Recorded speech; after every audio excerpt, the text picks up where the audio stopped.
النهارده هنعمل أكلة آسيوية بجد خطيرة، أتمنى تجربوها، أتمنى تعجبكم. كل الناس اللي بتحب الأكل الآسيوي زي كده الأكلة دي هتعجبهم جدا. وكل الناس اللي ما جربتش قبل كده الأكل الآسيوي تجرب الأكل ده، لأن بجد الأكل ده بيبقى كله خضار كله بروتين. مشبع من أول معلقتين تلاتة، بجد حلو جدا، صحي قوي. ومشبع زي ما قلتلكوا، حلو كمان جدا الأطفال.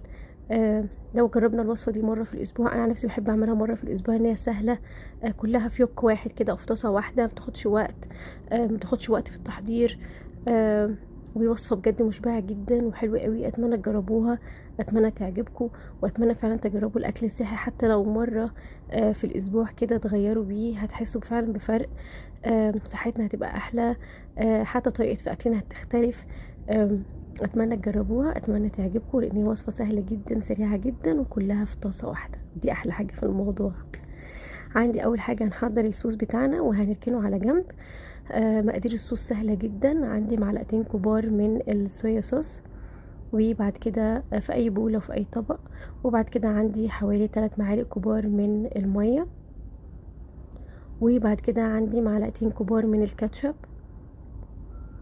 وبعد كده عندي معلقتين كبار من الخل.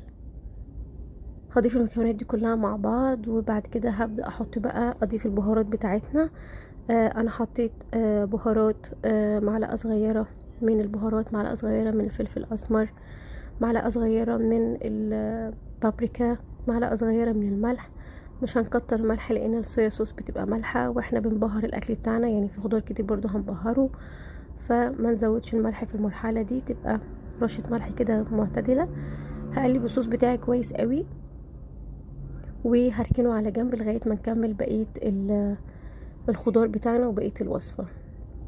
الوصفة دي مليانة خضار وانا بحب الخضار جدا، والوصفة دي مليانة خضار فعلا، حاجة كده حلوة قوي، فيها الوان كتير حلوة جدا.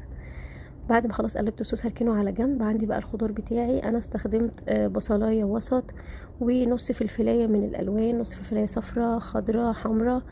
طبعا تقدروا في المرحلة دي كمان تضيفوا كوسة، تضيفوا جزر. خضار، مش هنقول لا على اي خضار، الخضار حلو جدا. والاطفال او الناس اللي ما بتاكلش الخضار لو جربت الوصفة دي هتبقى عاشقة الخضار، لان مش هتحسوا بس بالخضار، هتحسوا بطعم الاكل كله، الطبق كله بيبقى جميل. انا عندي البصل هقطعه شرايح مش سميكة قوي ومش رفيعة قوي، تبقى شرايح وسط كده. وبعد كده عندي الفلفل الالوان هبدا اقطعه شرايح كده بالطول. بعد كده هقطعه مكعبات. انا بحب الخضار عامه تقطيعته تبقى باينه في الاكل، ما تبقاش ما تدوبش يعني، تبقى باينه. حتى احنا كمان ما بنسويش الخضار قوي، بيبقى في نسبه كده بتقرش شويه بسيطه كده، الاكل الاسيوي عامه بيبقى كده.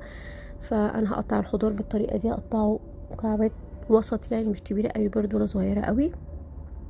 كده خلاص انا قطعت الخضار بتاعي بالشكل ده، هحطه بقى كده على طبق برضو على جنب. وبعد كده شكل الالوان حلو قوي. بعد كده هجيب بقى يوك على النار، هحط فيه معلقتين كبار من زيت الزيتون.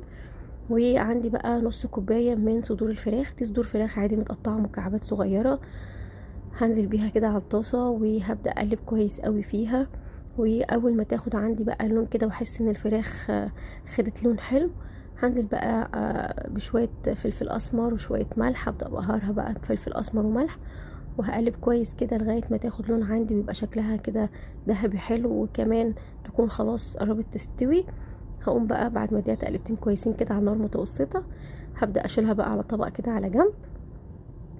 وفي نفس اليوك او في نفس الطاسة بتاعتنا هنحط معلقة زيت زيتون تاني، وهبدأ بقى انزل بالخضار بتاعي بقى، اديله تشويحة حلوة كده بقى. انا نزلت الاول بالبصل والفلفل الالوان بتاعتنا اللي احنا قطعناهم، هبدأ اقعد اقلب فيهم كده على نار برضه متوسطة، واديهم تشويحة حلوة كده لغاية ما احس ان البصل والخضار عندي بدأ يدبل، مش ما استواش 100%، لا يبقى كده استوى حوالي 70-75%. هبدأ اقلب كويس فيه كده. خلاص هبدأ بقى اضيف الخضار بتاعي بقى، حطيت ربع كوباية من الفاصوليا، وحطيت ربع كوباية من البسلة. طبعا الخضار بتاعنا كل ما كان طازة كل ما كان احسن. انا استخدمت مفرز، بس كل ما كان طازة كل ما كان احسن طبعا. قلبته كده تقليبة حلوة بالطريقة دي لغاية ما احس ان الخضار كله خد من بعضه كده وريحته بدأت تطلع. آه هبدأ بقى احط صدور الفراخ اللي احنا شوحناها في الاول واديهم تقليبتين برضو كده على النار، كل ده على نار متوسطة عشان الاكل متحرقش. وبعد كده هنزل بقى ب بعد ما اديهم تقليبتين حلوين كده واحس خلاص ان الخضار كله بدأ يستوي وان الفاصوليا والبسلة خدوا لون حلو كده وبدأوا يستووا معايا، هنزل بقى ب معلقة كبيرة كده من الثوم المهروس، او سوري معلقة صغيرة كده من الثوم المهروس، وهفضل اقلب فيهم كويس كده لغاية ما احس كده ان الخضار ريحته بدأت تطلع. هنا فعلا حرفيا الخضار ريحته حلوة قوي. هنزل بعد كده بقى بربع كوباية من الذرة الحلوة، طبعا دي برضو خطوة اختيارية بس حلوة قوي في الطبق ده. وبعد كده هنزل كده بمعلقتين كبار من البقدونس، وهدي تقليبة. الالوان مش قادرة اوصف لكم الوان الطبق حلوة قد ايه، طعمه كمان وريحته رهيبة بجد. المرحلة هنا ريحة الخضار خطيرة، الناس اللي ما بتاكلش خضار فعلا الطبق ده هيخليكم تحبوا الخضار. بعد كده خلاص انا الاكل عندي بدأ خلاص يبقى تمام، هحط بقى الصوص بتاعنا اللي احنا حضرناه. بعد كده انا بقى عندي كوباية رز مسلوقة يعني ازاي، يعني حاطة معلقة في اي حلة، حاطة معلقة من زيت الزيتون، وبعد كده نزلت كوباية الرز وحطيت على كوباية الرز مقدار المية اللي انتوا بتستخدموه. طبعا انا استخدمت رز بسمتي بس طبعا تقدروا تستخدموا رز مصري، طبعا كمية المية بتختلف من الرز البسمتي للرز المصري.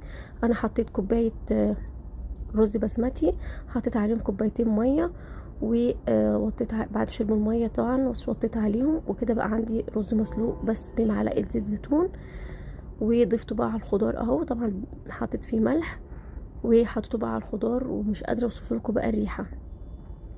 مرحله هنا كمان ممكن نجيب طاسه ونحط فيها بقى نعمل بيض الاومليت بتاعنا ونضيفه على الرز ونقلبه كله في بعضه، بس انا بقى بحب البيض يبقى كده على الوش كده عشان احس بطعمه اكتر، لان انا من عشاق البيض برضو، فانا بحب البيض كده يبقى ظاهر.